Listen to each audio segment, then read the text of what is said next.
it's a brand new day.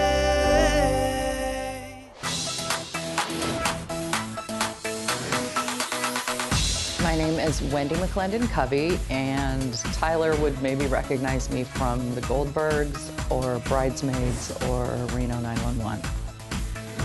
So today we are at the world-famous Groundling Theater in Los Angeles. I got my start here, so obviously there's a lot of emotions here, life-changing moments here, and I owe this place a lot. This is unusual in that I cannot control this in any way. So yeah, I do kind of feel like I'm in free fall right now. Hello, I'm Tyler. How are you? Wendy. Oh, good to meet you, Wendy. Please come in. This is a very special place to me. It's a theater that I've spent a lot of time and kind of launched my career. So, oh, there's me playing a sushi buffet. Fabulous. There's me watching Melissa McCarthy Eat some stuff. Yes. I do have a lot of questions that my family have legitimately never talked about. For my peace of mind, I need to put to rest. So, do you have any objects today? Yes, I have my meditation stone. Awesome. It's dear to me and kind of holds a lot of my emotions in it. It's rose quartz. Beautiful. And so I'm hoping that my questions sort of transmit. Give me one sec. Okay. They're bringing me to a family thing, and there's very different energy. Like, there's some energy I really like, and then there's some energy that I can tell was a lot more traumatic in the way that it comes through. From your mom's side, like any questions that you might have about anybody or anything along those lines? Yes, there is a big question on mom's side. Gotcha. There's an aspect that comes through with this that I would describe as basically feeling unresolved. It's their way of saying, like, hey, I have a message, something about my passing wasn't right, and I need to come forward and bring it up. But I feel like I do have to talk about males in the family. This man is kind of the one that I feel like I initially have to tune into. Yeah. Do you know of a passing happening where we weren't able to, like, get the details from the person who died, but we found this out, like, later in life? Everything you're saying, I don't think has been resolved for anyone in the family. And so there is a hole there. Gotcha. Would he have a connection to your mother? Yes. Okay. I'm trying to think how to word this. It almost comes through as like an apology towards your mother. There's something about a passing and knowing that a passing would look a certain way, but it's due to something else. Does that make sense in what you know? Okay. I don't have to say a name, do I? No, absolutely not. Yeah. It would have been an uncle. Gotcha. Yeah. Okay. Gotcha. When it comes through with uncle, there's a feeling of something being over the course of years. Yeah. Not just like something someone does. It's the way someone is. Yes. Okay? Okay. There's something about like trying to mask it, but towards the end, not very well. Yeah. And the feeling is I'm kind of dealing with depression. If anything, I feel like this person probably did a pretty good job in some context of hiding what was going on. The feeling is, I'm not sharing this with people, so. I know it's sensitive, and I want to be as careful as I can with it. You don't have to sugarcoat it. Yeah. If you see something, I can handle it. Yeah. I can handle it, so.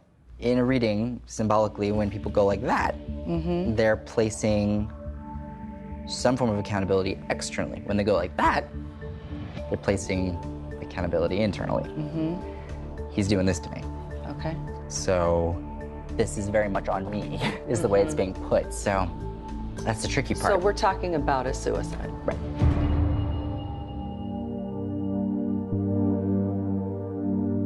After that happened, do you feel family got closer, or do you feel that they kind of separated? I think it blew a hole in the family. We were told so many different stories about how he passed. Right. We were told, well, it was an accident, or it was a drug overdose, or no, it wasn't. Okay. Yeah. As the years go by, they talk about it less and less. I want to kind of figure out why. Obviously, that's a huge question people have. But as far as his passing goes, where did he pass away? It would have been at school. Gotcha. Gotcha. So in the way this comes through, they're basically kind of, for some reason, having me talk about where I pass, I feel more comfortable being who I am. And it's just, it's like a whole lot of shame, secrecy, not being honest with family, compartmentalizing, almost like living a double life. That's kind of the way I would describe it. Like, I'm one way now, other way here. Honestly, shame is the big thing with this. Talked about his love life. He had hopes Go back to his love life. Well, he went to his love life. The thing is when we go to his love life, he's having me talk about showing me up and down, and that always indicates tumultuousness, breakups, bad, like, not working out, feeling of like, I'm gonna be alone for the rest of my life. It's kind of the way it feels. There's one definitive word I'm waiting to hear. Right. And then that would solve everything.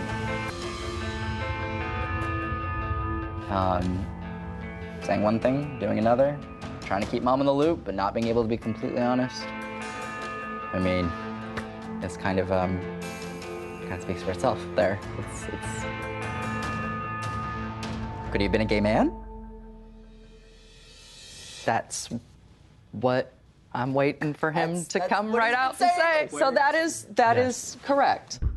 All I knew was that it was the late 60s, and you just didn't come out.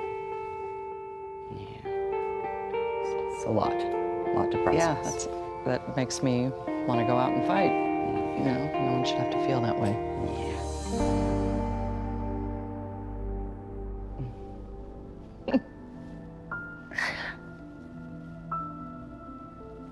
God.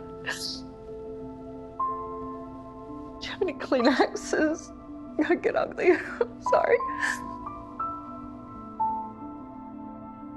He just was trying to make people happy. Yes. Is how it feels. And he didn't want people to judge him because there is a sincere love that he had for his family. Mm-hmm. Some people, you know, if they feel isolated by their family, they're like, oh, well, whatever, I'm gonna go on, do my own thing, be who I am. Right. I feel like he had a very deep respect for family and a deep, deep need for their approval that he probably just never fully felt that he got. He killed himself because he was gay and didn't fit in, and no one knew what to do with that.